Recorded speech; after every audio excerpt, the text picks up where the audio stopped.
Russ, I got to ask you, how many 22-year-olds do you know get a vision for financial freedom and just crush it in 3 years? I know one because of the podcast we had today. No, we've actually had several podcast interviews with 22-year-olds who are on fire, which is rare though, man. It's just so exciting to hear someone who knows what they want to do and goes and does it. The other part of it, it really pisses me off. Because you weren't him. I didn't have that vision, man. Like, I was so excited to get out in the world and just start working, right? Like, because that's all I knew to do. And I'm just kind of pissed that somebody didn't like point me in the direction that my dad, like his dad, gave him the courage and the gumption to go out and try to do something completely different than what he went to college and got his degree in to do. No doubt. No doubt. Yeah, I think if you listen to this podcast with Josh Ferrari today, I really want you to focus in on a couple things. Number one, who is your mentor? Right? Mm-hmm. Ask yourself that question, because your mentor matters. That's what I 100% took away from today's podcast. And secondly, where have you failed that you gave up? Where have you failed or not gotten through to what you had hoped it would be and then gave up?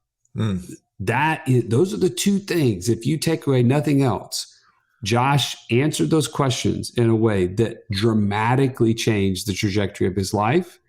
And I think you can do the same. Yeah, he had a chance to quit, but then he determined that the option to quit was going to cost him way more than to keep going. As you listen to this podcast, you're going to hear about a guy who had no money, who had no experience. He had really no strategy and initially had no mentor, but he went into this trying to find a way to make more money, because he was like, look, the job that I had was not going to ever get me past this glass ceiling. And he just got a glimpse into what building streams of income in a different avenue could do. And he was like, I feel like that's what I have to pursue. And I'm if you're listening to this as a early 20s, don't let people tell you that you can't. This should be the podcast that encourages you. If you're listening to this as someone who has kids that are entering college age, send it to them. Let this be an encouragement to them. Or if you're in your 60s or 70s, you got grandkids, point this to them. Because I just think this is the thing that if I would have known about this stallion 25 years ago, we probably wouldn't be on this podcast, which I am grateful that I didn't learn about it. I know that life would look a lot differently and things would have happened a lot quicker because of it. But man, grateful to have this podcast interview. Let's shut up now and jump in right now with Josh Ferrari.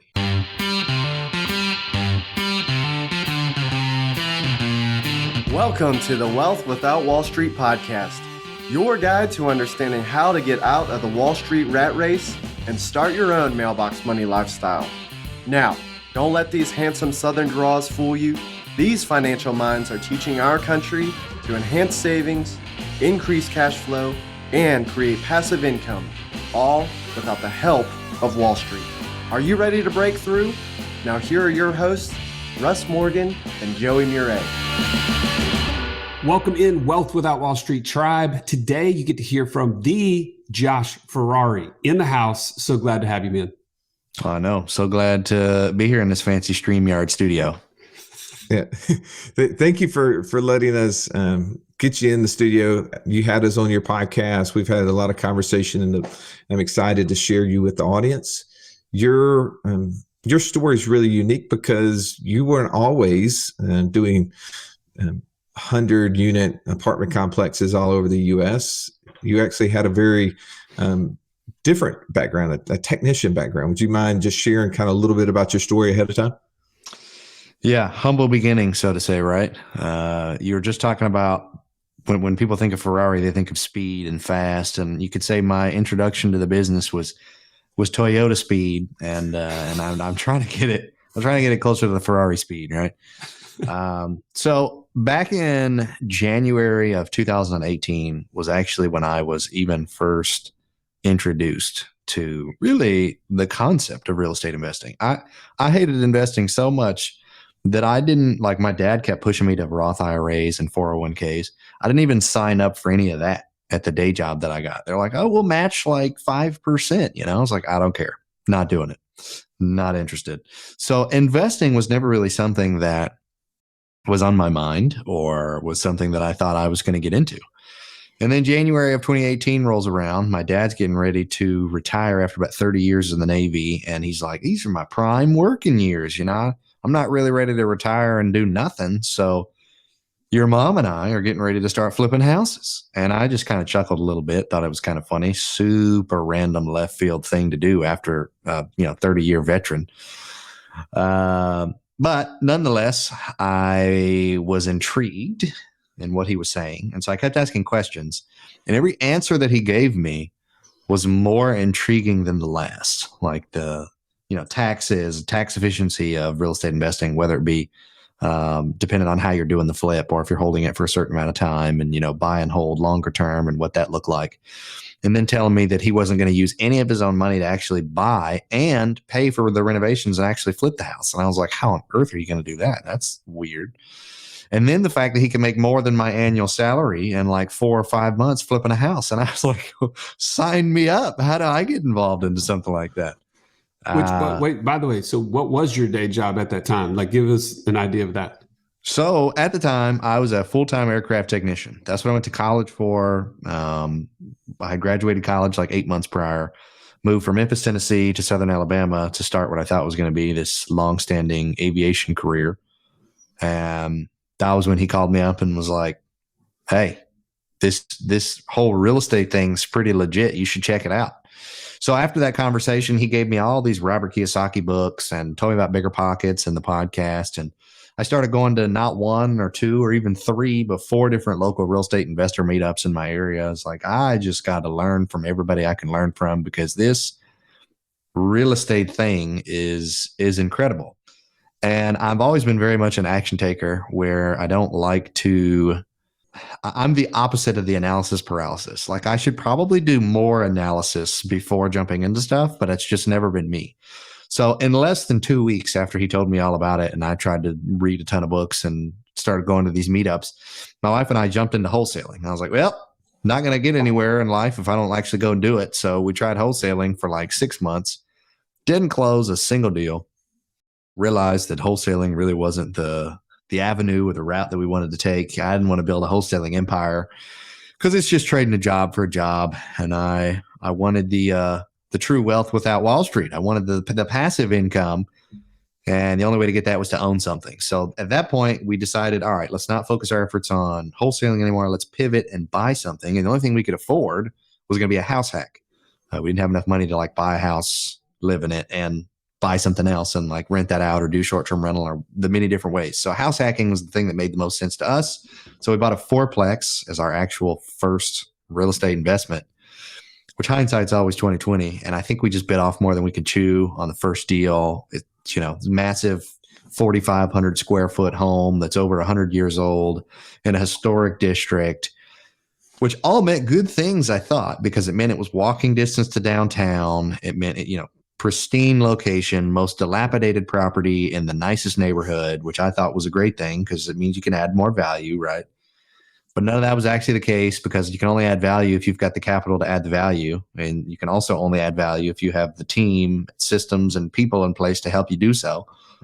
And I didn't have any of that. We were bootstrapping the whole thing. And long story short, we ended up losing about $60,000 on that deal. All the holes in the Swiss cheese lined up and realized that was just not the avenue that we wanted to take. Well, I want to get into why you lost money, and then I know there's a really interesting story of what that led you to, right? But to me, the question I have, and I think the person listening might be wondering this. They may not be the action taker you are. So you said you were fairly newly removed from college, had went to school, got this degree, but yet now are chasing a whole completely different avenue.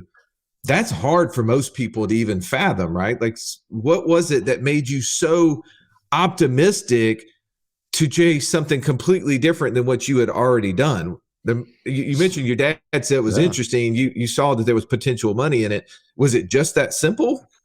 I think the simplicity of it for me was that my dad was doing it. And I was like, if he can do it, I can do it. And if he's doing it and I'm doing it, then at least I have someone to lean on and ask questions. If something comes up and doesn't pan out, I can just give him a call and he can help me figure out what I'm doing wrong, even if he's not going to do whatever avenue I was going to take, because I ended up deciding to do wholesaling and he wasn't doing that. But wouldn't the safe route to been to just go to the job that you had been trained to do and get a paycheck every single week, 2 weeks, whatever?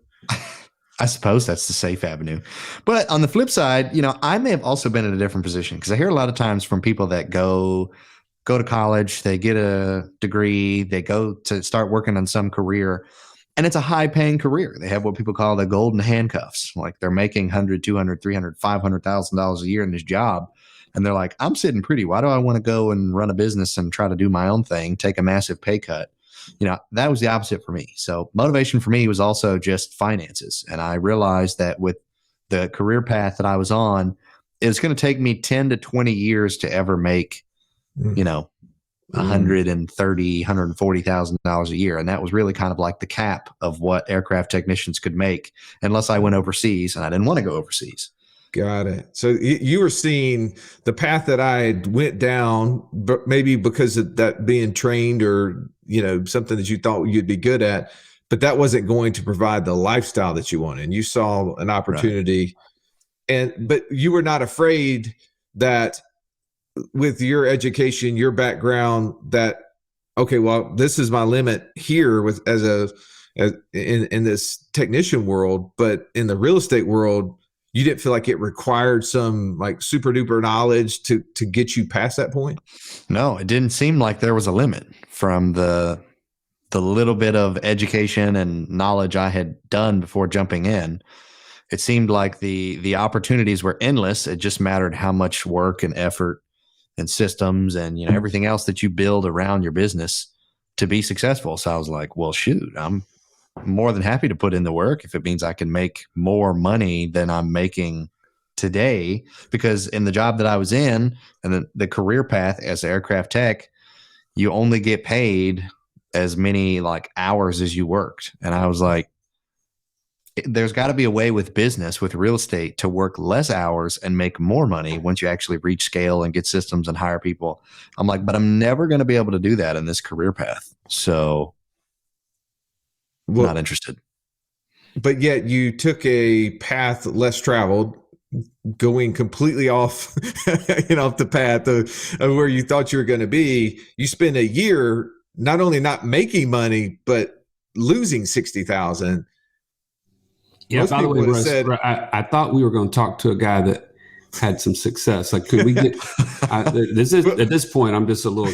Well, I mean, I mean, really, because I want to paint this picture, right? As people are listening and they hear stories of entrepreneurs having success and all of these fancy things that we get to do and the lifestyle we get to have because we're not tied down to a desk and a day job.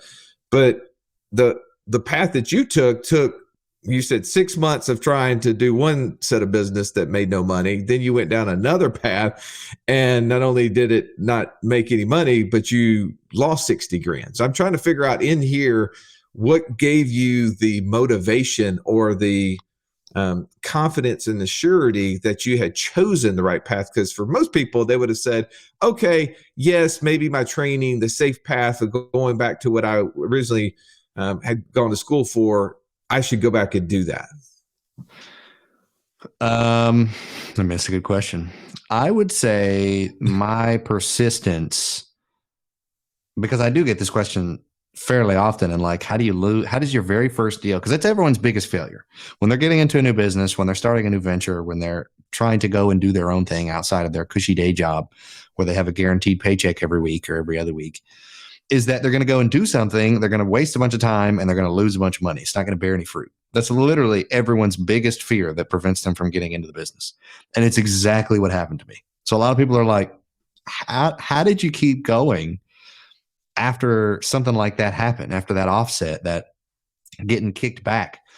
And my mindset at the time truly was that I didn't really have another option. To try to give some kind of analogy or metaphor, I dug myself this really deep hole of losing 60 grand, right? And so the only way to get out of it is to build a rope or build a ladder or build something to dig out. And what that meant for me, the basic, like trying to dig myself out of that hole, was the day job. So every day I'm guaranteed another nail to put in my ladder, or I'm guaranteed a piece of metal to piece it on there, or a piece of wood, and start climbing out of it.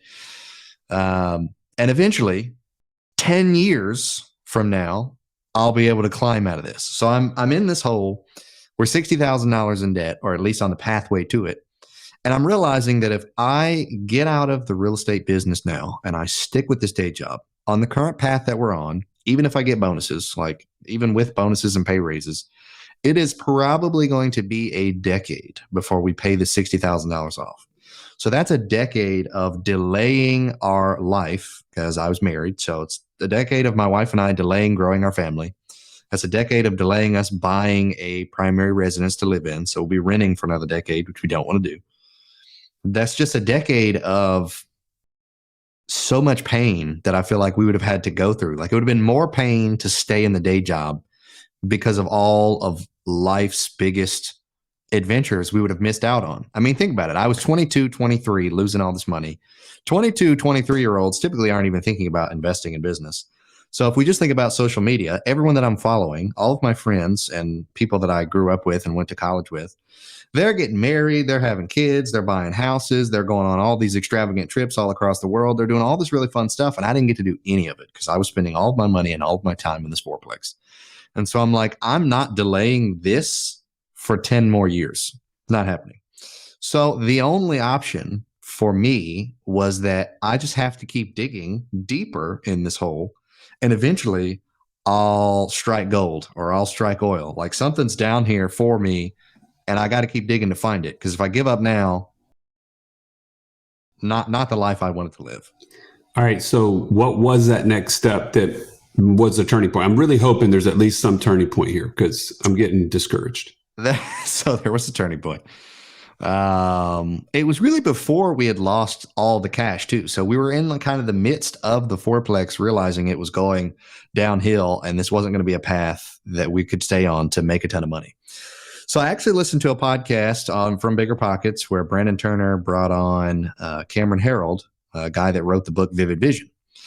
And Brandon Turner talked about the vivid vision that he crafted and how that like completely changed his life and his business. And then the interview that they had with Cameron, he was just talking about the book itself and all the benefits and what the vivid vision can really do for someone's not only business, but like their personal life. And I was like, wow, this sounds incredible. This sounds like something that I need, because at the time I felt like I didn't have any focus and I didn't have any clarity.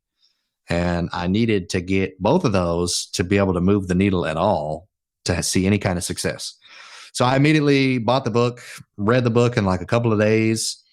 And then after reading the book, I was talking to my wife and I was like, this is it. Like, we have to craft this vision for us and get this clarity so that we can move forward. So okay, hold on. I got to jump in. Okay. Your wife was like, sure, Josh, we've already done this twice before. Third time's a charm? Or what was her response? So the vision itself wasn't like, let's go do something else and spend more money and spend more time, which maybe was why she was a little bit more excited about it. The vision was like, let's just get clarity about what we want. Like, I'm not saying let's jump into something else immediately and let's go do this and do that and spend more money and waste more time. Let's just get the crystal clear clarity of what we want our lifestyle to look like, so that together we can build the focus and build the business around what's going to help us live the lifestyle. So we went on what we now call our annual Vivid Vision retreat. We went to the mountains in Tennessee in the middle of nowhere and got away from the Wi-Fi, got away from everything. It's before we had kids. This is before we had a dog. It was just the two of us. And we really got to just disconnect and be together, be just the two of us thinking truly in-depthly about what it is that we wanted. Like, hey, this trip that we're on right now, like, this is fun. I like this trip. Let's take more trips like this. Okay, how do we take more trips like this without needing PTO and without, how do we live while still being able to take some fairly expensive trips like this? Well, we can do credit card point hacking. We can try to do some other things that maybe help us do some more traveling. But I think the big main thing we're going to need is cash. And in order to get that cash, we need to build a business that brings in the passive income. So anyway, after that retreat and we got the clarity, that was really when I made the decision, or I guess technically we made the decision, that larger scale commercial multifamily, specifically syndications, was going to be the route, the path we needed to take to build that life, build that business, and do what we wanted to do. If you've listened to our show for any length of time, you've heard us talk about infinite banking and how we were able to use that concept to create over $50,000 a month in passive income. But it's just not that easy to figure out, how does this all connect into my own personal system? Stallion, that's why we created the passive income operating system, bro. It shows you how to turn active income into passive income. It makes all the steps come together. If you would like to get access to it as a podcast listener, we've never given this away in public before. Go to wealthwithoutwallstreet.com/PIOS.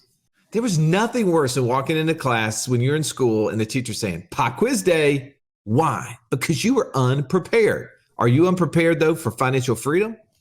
Don't be. Find out how close you are by taking our 30-second quiz at wealthwithoutwallstreet.com/quiz. Let me ask, though, so, to make sure we're not being super foo-foo here in the vision, and I love Cameron Harold. I'm actually reading another book he's written called Second in Command right now. Did you guys just sit there and just dream and talk about stars and, what's it going to look like, with rainbows and unicorns in the future? Or did you dream and write something down? So we dreamt, and then I had to write. It's actually right here in front of me on my wall. I got it printed out on some big fancy cardstock with nice whatever, frame to put up here on my office wall, which is technically my bedroom. But we basically took that retreat to write down a bunch of bullet points, write down a bunch of things of what we wanted. Like, hey, we really want to start having kids in 2 years.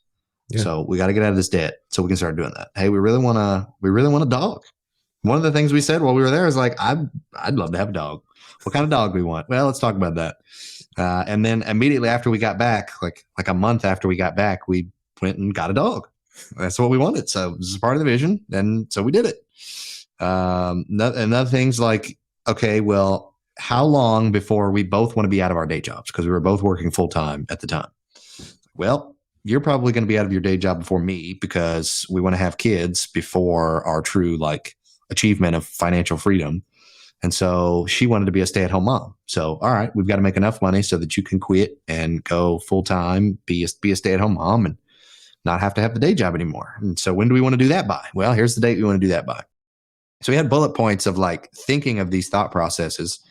And then when we got back and I then got in front of my computer, that was when I actually typed it out, wrote it out, and created the legitimate vivid vision. Because there's nothing vivid about bullet points. No, there's not. But the greatest point here, and Trav, if you're listening to this, so Josh needed help as it related to his strategy and his vision. He was sitting there with big goals, but nothing was written down, right? There was nothing. It was just this dream. But as he and his wife got together, they wrote down and they created written goals of what they wanted their life to look like. They created written goals for the amount of passive income they would need to accomplish those things. They were creating the items. But then, Josh, now we're moving into, it's great to have that stuff written, right? And we move into subconscious because of that and having it in front of you, being able to be driven by it to get your brain on it. But to your point, okay, now what's the strategy? Because you still needed help to execute on the vision itself. You had to create a strategy to get there. And you said the strategy was not going to be doing what you had done before. it needed to be creating passive income, which was going to come from something other than a fourplex or wholesaling. Where did you get the strategy, and who came along to help you implement the strategy? The strategy came from sheer knowledge. So everyone always talks about reading books and listening to podcasts and going to local real estate investor meetups and soaking up as much as knowledge networking that you can in this business. But I feel like a lot of people fail at the taking action part. So what they're doing right is learning. So I had to learn. I had to realize that wholesaling and house hacking and single family and small multis and flipping and short-term rentals and arbitrage model, like none of that is what I wanted my business or lifestyle to look like. I wanted to own assets that were going to pay me income with or without me going to work. And so I knew that, or I had to find out what that was. And the way that I found that out was I actually read Joe Fairless's book, that big red book of like best ever apartment syndication advice or something like that. And he lays out like step by step exactly what to do. And I was like, well, can't hurt to try what he's telling me to do here. And if it doesn't work, then his book's bogus and it doesn't work. But if it works, then great. Like he's helped me out. So I just started going down the line of doing things that he had told me to do. Started the podcast, which is the thought leadership platform that he talks about even way before actually closing a deal. Started getting really focused and niched on figuring out how to like underwrite deals. I'm like, man, I don't even know where to begin when it comes to underwriting deals. So I had to do some more like Google research and, Bigger Pocket Forum research and asking people. And I didn't actually start the podcast until later on. So I guess even taking a further step back after reading that book and realizing this is what I wanted to do, literally a month after we got back off this retreat and I was piecing together my vision, one of the local real estate investor meetups had a guest speaker coming over from Pensacola to speak in Mobile, where I'm originally based out of now, to talk about multifamily syndication. And I was like, wow, this is the book I just read. And this guy, they give you the bio about the guy, and he'd done a couple thousand units in like track record and experience and stuff that he'd done along the Gulf Coast. And I'm like, this guy obviously knows what he's talking about. So I'm going to go to this meetup, hear what he has to say, and hear if he can either A, solidify my desire to get into this business, or B, tell me a bunch of things that don't line up with what I thought when it came to this business. So I go, the meeting ends, and I'm like fired up. I'm like, oh, yes, he solidified everything that I thought was going to be the case with this business. And then I ended up building up the courage to go and talk to the guy afterwards. Just introduced myself, found out that he was a naval helicopter fighter pilot and I was an aircraft technician. So we immediately connected just with aviation. And then asked him if I could take him out to lunch the following week, had some more questions for him, wanted to let some other people talk to him because of course everyone wants to talk to the speaker after a meetup or conference like that. So he said, sure. So a week later, took him out to lunch, went to like Dickie's barbecue pit. Like, it's not like it was anything fancy, right? You just go to this little cheap barbecue place, spent like $12 on his lunch. Wasn't a lot of money. And he just tells me all the stuff that I don't know. Like, I'm starting to just spit off questions and be like, hey, here's what I think I know. Is this true? Is this what I need to do? Like, what do I need to be focusing on? And he's like, wow, you've got a long way to go. Like, telling me that I don't really know anything, which was humbling and is something that I needed because it was true. I didn't know anything about the business. And he immediately gave me some books to read and was like, check this out and do this, this, and this. Gave me these like action step list of items to go do. And then in like a week or two later, I had done all the things he asked me to do. And I came back to him and was like, hey, man, I did all that stuff. Now I got more questions about like underwriting and market analysis and like, how do I even know if this is the market I want to choose and brokers and leads? Like, I had all these new questions. And he stopped me and was like, you're the first person in the last decade that's ever came back to me a second time after I told people the stuff that they should go do, like to actually do the stuff. And I was like, are you serious? This sounds incredible. How can no one come back to you? And he's like, I don't know, but you're the first one to come back. So I'd be more than happy to help you. And that was really the simple beginning of him kind of mentoring me in a way without needing any kind of paid mentorship. And it wasn't a proactive thing where he gave me all this stuff to, like, where we met 2 or 3 times a week and he gave me all the stuff to do and introduced me to brokers. And he didn't do any of that. It was very much, I had to put in the work, put in the effort, find out what the questions were that I needed to be asking. I then had to go and ask the question, and then he would give me the answer. All right. So I want to like break this out a little bit. So you took a year or so trying to wholesale and work in the single family fix and flip world, right? Then you start learning about this multifamily space. You spend a year or two, you say, trying to learn it, engage in it. The whole time, I'm assuming you're still doing your day job, and this is just stuff you're doing. You know, we like to refer to this on our show as, you know, that's your 9 to 5, and then you were doing this in the 5 to 9, right? You were doing this in those off hours. So 2 years in, you finally find an opportunity. Tell us about the opportunity and what that did for you. Yeah. So the first deal that we bought was actually my mentor's deal. Like he owned it and he was selling it. So he, again, goes back to the power of a great freaking mentor. He had saw my hustle over the last year and a half, saw my continual struggle of finding a legitimate deal that actually penciled and or made sense, and reached out to me. I don't remember the exact date, but I remember it was August of 2020. And just sent me an email and was like, hey, man, I've been seeing you've been struggling, trying to get a deal under contract, but I see all the hard work that you're putting in, and you've got your business partner now, who is just me and another guy. It's just 2 of us at the time, me and Reggie. And I see you guys working, trying to get these deals. Tell you what, like ... the next paragraph. I've got this deal. It's 42 units. It's in Citronelle, Alabama, which is about 30 minutes north of Mobile, which wasn't really a market we were focusing on, but it's about only 30 minutes outside of the market we were targeting. And I'm getting ready to sell it. I'm starting to talk to brokers now, and we're going to put together a whole package. We'll probably ultimately list it in February of next year, which would have been February of 21. He says, but if we do it that way, then here's the price that it's going to be.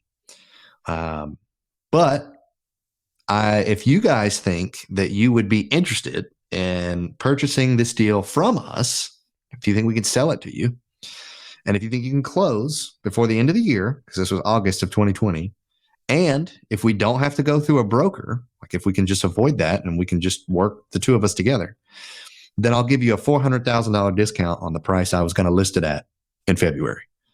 And I was like, bet. Send me all the info. Send me everything you got. Underwrote it as quickly as I possibly could. Saw that I felt like it penciled and made sense, but I wasn't the executive decision maker, partnership now. So send it over to Reggie. I'm like, Reggie, take a look at this deal. He just sent me this email. He's willing to give us a discount, blah, blah, gave him the whole spiel. He underwrote it. We were like, looks like it makes sense. And he gave us the number with the $400,000 discount. We were like, even at that price, it looks like it makes sense. So let's submit an LOI. Let's submit an offer. And then got it under LOI immediately. There was no negotiation because we basically had agreed on the price that he wanted and the terms of closing before the end of the year. And then got it under contract after that. Got our attorney to draft the purchase and sale agreement, got it officially under contract. And we were on our way, closing our first deal.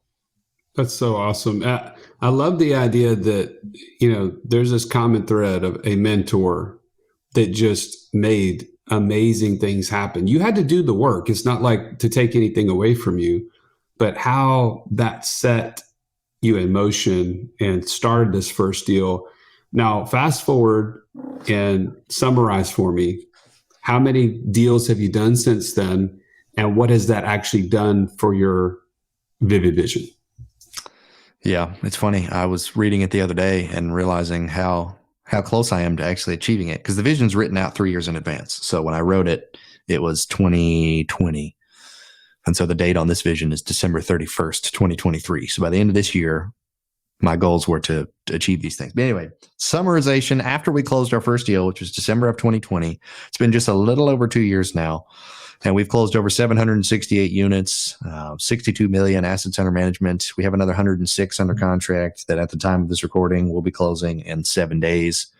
I've personally raised over $25 million from passive investors just over the last 2 years. We've officially vertically integrated with our most recent acquisition and started our own property management company. And this new deal that we're about to close, we'll implement our own property management company on that. May eventually take it portfolio wide. We'll see. We've already hired two other like internal employees as well. So we're starting to slowly scale and grow, and a lot of learning curves going from employee to employer. I'll tell you that much. I started the podcast, which was back in April of 2020. So it'll be 3 years this April. And I have over like 60,000 people that tune into it on a monthly basis. And it's just absolutely exploded with the sponsors that we have and like the guests I'm able to bring on. I feel like I have learned so much from that too, because I get to meet people like you guys who just have a different experience or a different perspective on the business or a different niche that you target and focus on. There's just so many ways to make money in real estate. I feel like I learn something new every day. And then the networking aspect, your network's your net worth. I get to meet so many really cool people. So that's been a blast.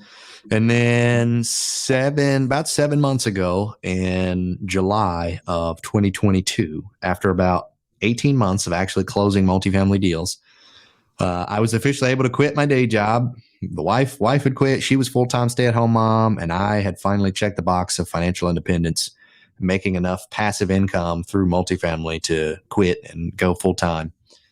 And then around the same time frame, June of last year, I actually started a mastermind to help other investors bypass the many mistakes that I had made, give them a lot of our systems and processes that we utilize in our business to make things very easy for them and help them scale and grow their company like my mentor did me. I just received so many benefits, as we've talked about this entire episode, from having a mentor.